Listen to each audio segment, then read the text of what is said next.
Thank you very much, Ms. Dasgupta, for sharing that. Please stay with us as we stay on this news. Now, Iranian Foreign Minister Abbas Araghchi is headed to Geneva for a second round of indirect talks with the U.S. as both sides continue to disagree on the terms of a potential deal. Araghchi, leading a diplomatic delegation, is set to meet Swiss, Omani, and IAEA officials on Tuesday. Meanwhile, U.S. President Donald Trump's envoy, Steve Witkoff, will lead the American team.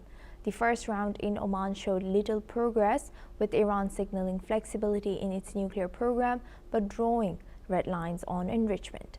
The U.S. also remains cautious, with President Trump reportedly backing Israeli actions against Iran's missile infrastructure if talks fail.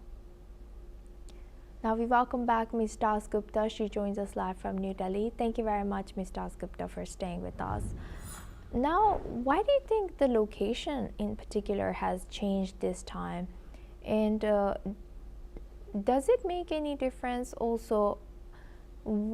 How dangerous do you think the tensions are between Iran and the U.S. now?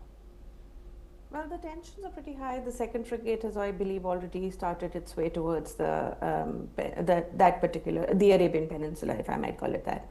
And so they know they're building pressure. I have stated earlier also on your show that every day that Armada stands there trying to show as a show of might and intent to Iran, it costs millions and millions of dollars to USA without ever having to fight a war with Iran. So it is already very expensive. This would probably be this would be something that USA will try and offset in any of the deals that they try and pull out of this peace that they're trying to seek.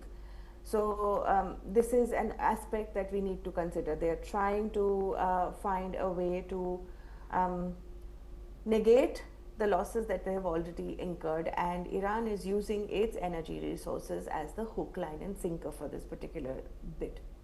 Beyond that, the ballistic missile conversation we've already had. The latest one, missile test was about 3,000 kilometers, correct me if I'm wrong, and that puts Israel in a very, very hot spot. In the 12-day war, we saw that the Iron Dome was easily pierceable by the equipment that Iran has developed. The drone equipments that have been commissioned in Iran itself is a threat to Israel and its existence. So Israel is facing severe, if not complete annihilatory, it would definitely face severe military action in case an US-Iran war actually starts, even if it starts for a few hours. So that is not something that Israel wants to face, and so there is an increased pressure on trying to get this deal to move, and they've decided to move it to somewhere beyond the Middle East to show us, at least put a facade of neutrality on what the conversation is going to be like. There is a hope this time, because I believe that USA understand that there are only so many buttons they can push, and they are, as long as they can come out as a victor in terms of trade deals, they are willing to kind of compromise on the nuclear question with Iran, because they understand that as of now, Iran and its nuclear ambitions are at a pause. They will not, whether they escalate in the future or not is not something this particular administration is going to worry about. So the pause exists, and they're pretty happy to hook in a couple of deals out of that. Israel wants more than just deals for USA in this peace conversation. It wants an end to non-state actors. It reserves the right to defense and action, and to act first in case it detects a threat coming through from Iran. And it wants an end to the capping of the ballistic missiles and its capabilities in terms of kilometers. So as in that 3,000 kilometer ballistic missile which Iran has tested should not be reproduced in mass numbers. So these are things that Israel is looking for. I'm not sure they'll get all of them. That means tensions in Middle East are going to stay, if not peak.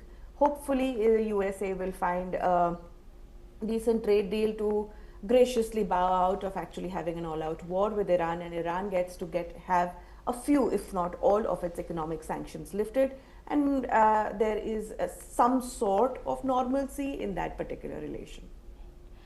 With that, I would like to thank Ms. Dasgupta for joining us today and sharing that deep insight with us on NewsX World.